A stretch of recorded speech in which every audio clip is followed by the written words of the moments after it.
Welcome to another episode of Q-Tips with your boy Q Banks. On this video, I'm going to be talking about trading goals and the steps needed towards becoming financially free. All right. So remember, this video is pretty much based off like my perspective on things, how I would actually go about things, and how I actually went about things. Somebody else might have their own way. I don't really care, honestly. But at the same time, like, just understand that this is all my perspective on this entire thing. Okay. So trading goals. So at the end of the day, education is key. You know what I'm saying? So like, make sure you are pretty much being educated on becoming a self-sufficient trader at the same time, because that's the most important thing.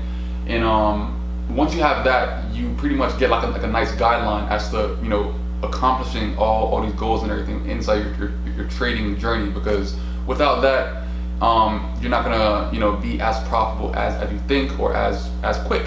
You know what I'm saying? It's kind of like taking the SATs and not have any kind of prep. You know, it's like literally a person that's coming off the street and just taking SATs without no kind of prep at all. You gotta have, you know, that backing, that you know, that, let's say, that conditioning before you actually hop into the live markets to, you know, make the kind of profits that you plan on making. Okay, so first thing, how do you want to live? You know what I'm saying? Like, this goes with this entire thing. How do you want to live? That's major, because some people actually have the misconception that, like, you know, every trader has to have a supercar. Every trader has to have designer this and designer that, this and that, blah blah blah. Some people are not into that. You know what I'm saying? Some people are just not into crazy ass clothes. Like, I mean, I love my cars, I love my house and everything else like that, but I don't really give a fuck about clothes all too much. You know what I'm saying? Like, so I feed my passion with like my trading. You know what I'm saying? And that's what you have to figure out first. Like, how do you want to live? Do you want to have that, let's say, be that person that is always traveling and is a minimalist? You know what I'm saying? Like, that's more than possible. That's dope as fuck. You know what I'm saying? You're still, you know, feeding that passion of yours in a different kind of way. There's people that love cars and luxury. You know what I'm saying? Like, you know, love the watches, big cars, this and that, and also trade. You know, and there's the people that just relax and chill with their income. You know what I'm saying? They're not really materialistic all too much, but at the same time, they have a shit ton of money out of the bank, just chilling. You know, just stacking up based off of how they're actually trading.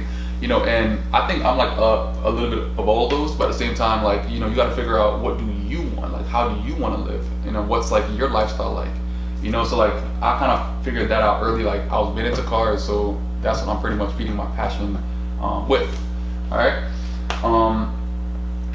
And that brings you to, you know, then figuring out, like, do you want to make this like your main income or your side income? You know what I'm saying? You got to figure out all this stuff before you could actually figure out, like, you know, what kind of goals do I want to trade in? Because if it's like your main income, yeah, you're going to be a bit more stressed. But at the same time, I feel like making it like a side income first, while having a job, is the most smartest thing, because you could actually not depend so much on having to make profit just to pay those next month bills, compared to having a job and pretty much, you know, making side income here and there, and then still being appreciative of the kind of profits that you're taking in, and not be so greedy on the charts. You know what I'm saying?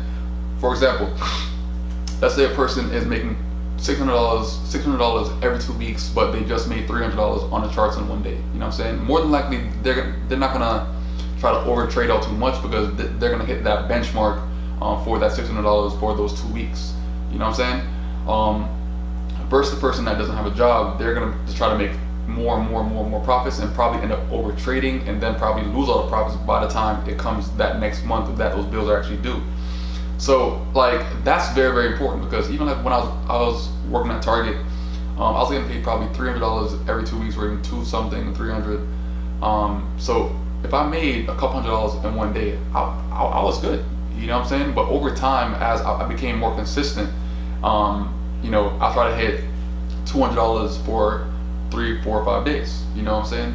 And then $300 that following week, and then so on and so on and so on. So it's like, me being able to hit $200, it added up. So by the time that pay time came, you know, that was just literally like play money at that point. You know what I'm saying? So like, trying to figure out like, how do you want to live, and pretty much the method I'm going about it is the most important thing, because You don't want to rush the process of trying to become consistent too fast, or not understanding what you're looking at. You got to pretty much be clear as to what you're looking at, how you're looking at it, and why you're looking at it a certain kind of way. So you don't have to stress so much on having to make profit that month. You know what I'm saying? If you have a job. All right, so having a job is literally like a safety net for a little while, until you actually are consistent enough to actually then make all of your income based off of your trading. And that also helped me with not being able to be on the charts all day. Like, being on the charts all day is probably like one of the best and worst things, because you're looking at the charts 24/7, trying to find setups, trying to find opportunities, and at times it could hurt you because you're trying to like find something so bad that you're forcing yourself, versus actually having a job. You kind of take a step back. You know what I'm saying? You're at work for a couple hours and then come back. So by the time that you're back now, your setup probably started to play out, and then you can pretty much be a part of it. But if you're just at home all day looking at charts all day, you're not gonna have the mindset to pretty much be able to see the setup clear as day, because you're trying to force it now, because you think that just because you chose to be on the charts at that point in time, a setup has to happen. That's not how it works. You know what I'm saying? So trying to figure that part out is the most important thing. Having a job is not bad at all when you're starting to trade, because it gives you that separation from the chart, which is very important. And then even if, like, let's say you blow your account, all right? Having a job, you have that backup. You know what I'm saying? So like a person that doesn't have a job, they're depending on that one account balance to make it all. They're trying to bring that $100 to fucking $20,000 plus. Like, that's the kind of things that I get in my inbox. I have $100. I'm trying to build it to $10,000. I'm like, all right, cool. It's more than possible. Technically, it's more than possible, based off of pips and so on and lot sizes. It's more than possible to build $100 to $100,000. It's more than possible. But all that takes is a lot of fucking skill, a lot of consistency, and it's a lot of discipline. You know what I'm saying? So like, having to slowly build up all of those factors is the most important thing. So having your mindset on how you want to live and so on, that plays a part in how much income you plan on taking in, and how much income on the charts satisfies you. You know what I'm saying? There's some people that say, all right, Q, you made let's say 20,000 in 1 week. Oh God, like I took those same trades and I only made like 800 or even like 400. I'm like, okay, cool. Back a couple years ago, like, that was my goal. Shit, you know what I'm saying? But it's having the mindset that eventually you'll get to that point that profits will come in. Also, the money will come. That's not even an issue. The education and your understanding of the charts is the most important thing, because that is what makes you make that income in the future. If you can't get that clarity and understanding at an early point in your foundation, you're gonna be fucked for the future. You know what I'm saying? And all those big profit goals are not gonna be possible. So it's really good to just try to focus on that foundation and trying to get everything as secure as possible, just so when you get to that point later on in the future, you're more comfortable with your profits. You can make more profits with bigger lot sizes and not have to be inside the markets as much. So that's like some of the biggest things. And also reward yourself along the way. You know what I'm saying? Don't be the person that just builds an account just to fucking build an account.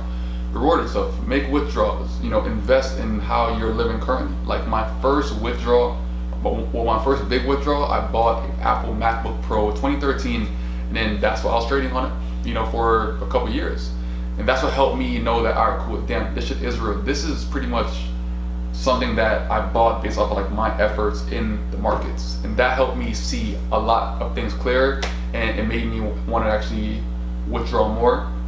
And just be more disciplined as to how many pips I'm catching, how much I'm putting my lot size at, everything else, because I had to be satisfied and slowly build up that account balance over time, or even like that bank account, so pretty much I could invest more in the future and not be so eager to just make $20,000 in 1 week. Eventually I know it'll come, because trust me, I have people that I look up to when it comes to trading that's fucking making $1 million plus a week. You know what I'm saying? So it makes my profits look small, but I don't look at it like that. You know what I'm saying? I look at it as like, in my journey, that's going to eventually get to that point. But right now I'm good with where I'm at, but I gotta just keep on building like my discipline, my lot sizes, my clarity, and then eventually I'll get to that point. You know what I'm saying? So don't stress it, it'll come. You know what I'm saying? So hopefully this video helped y'all out, and I'm gonna see y'all on another episode of Q-Tips. Peace out.